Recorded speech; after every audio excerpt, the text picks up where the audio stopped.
الحمدللہ رب العالمین والصلاة والسلام علی سید الانبیاء والمرسلین اما بعد فاعوذ باللہ من الشیطان الرجیم بسم اللہ الرحمن الرحیم۔ جو بندہ روزہ دار ہوتا ہے اور روزے کی وجہ سے وہ اپنی پسندیدہ اشیاء کو کھانے پینے سے رک جاتا ہے، اس کے متعلق پیارے آقا صلی اللہ تعالی علیہ وسلم نے کیا خوبصورت بشارت عطا فرمائی۔ شعب الایمان شریف کی حدیث پاک ہے، جناب مولا علی رضی اللہ تعالی عنہ ارشاد فرماتے ہیں کہ رسول اللہ صلی اللہ تعالی علیہ وسلم نے ارشاد فرمایا، جو بندہ اپنی پسندیدہ چیز کے کھانے پینے سے رک گیا روزے کی وجہ سے، یعنی روزے کی وجہ سے جو اپنے کھانے پینے سے اور جو اس کی خواہشات تھیں ان سے رک گیا، تو اللہ کریم قیامت کے دن اس کو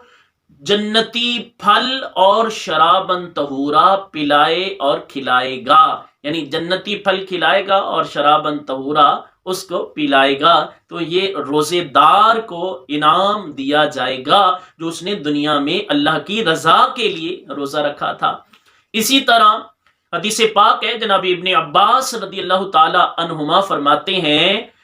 حضور جان عالم علیہ الصلوۃ والسلام نے ارشاد فرمایا کہ قیامت کے دن روزہ داروں کے لیے ایک سونے کا دسترخوان بچھایا جائے گا، سونے کا دسترخوان بچھایا جائے گا، اور لوگ حساب و کتاب کے منتظر ہوں گے، حساب و کتاب میں ہوں گے، جبکہ روزہ دار جو ہوں گے ان کے لیے سونے کا دسترخوان بچھایا جائے گا جس پر انہیں اللہ کی نعمتوں سے لطف اندوز کروایا جائے گا۔ اس حدیث پاک کو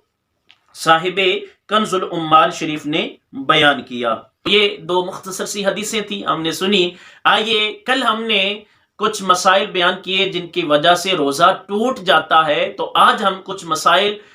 بیان کرتے ہیں جن کی وجہ سے روزہ نہیں ٹوٹے گا۔ تو اگر کوئی بندہ نمبر 1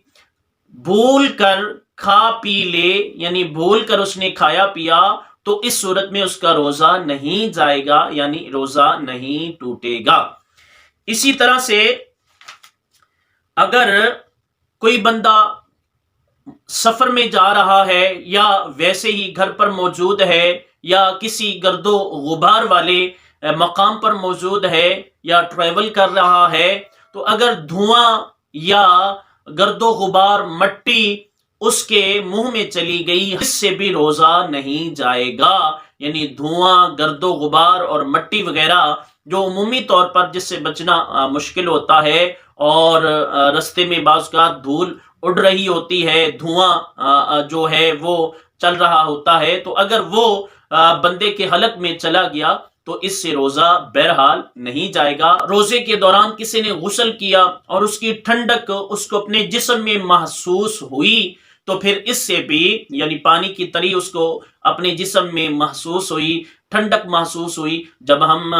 گرمی میں نہاتے ہیں، غسل کرتے ہیں اور روزے کی حالت میں، تو جسم میں وہ بھوک پیاس جو پہلے ہوتی ہے اس سے کافی حد تک ازالہ ہو چکا ہوتا ہے، اور محسوس ہوتا ہے کہ جسم جو ہے اس میں اب پانی کی اتنی شدت طلب نہیں رہی، تو اس سے بہرحال روزہ نہیں ٹوٹے گا۔ اسی طرح سے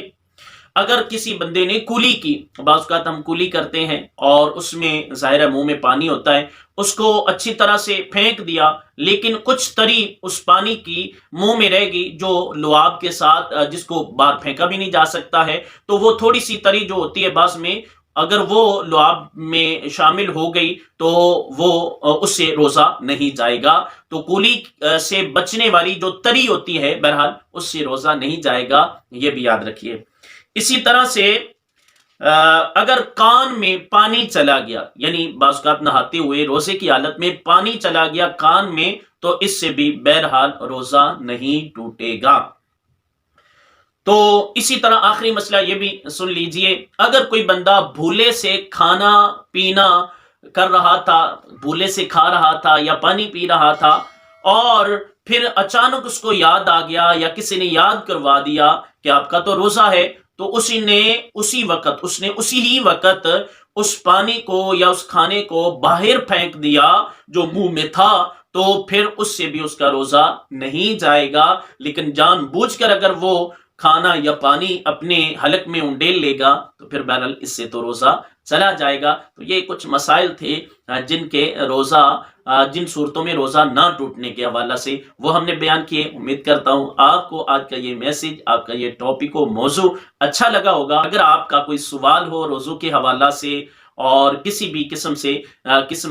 ریلیٹڈ ہو تو آپ ہمیں کمنٹ میں اس کا اظہار کر سکتے ہیں، سوال کر سکتے ہیں۔ ممکنہ حد تک انشاءاللہ العزیز آپ کے سوال کا جواب آپ کو مل جائے گا۔ رمضان شریف ہے، اپنی دعاؤں میں یاد رکھیے، عشرہ رحمت ہے، اللہ سے رحمت طلب کرتے رہیے، اپنا بہت سارا خیال رکھیے۔ ملتے ہیں نیکسٹ ویڈیو کے ساتھ۔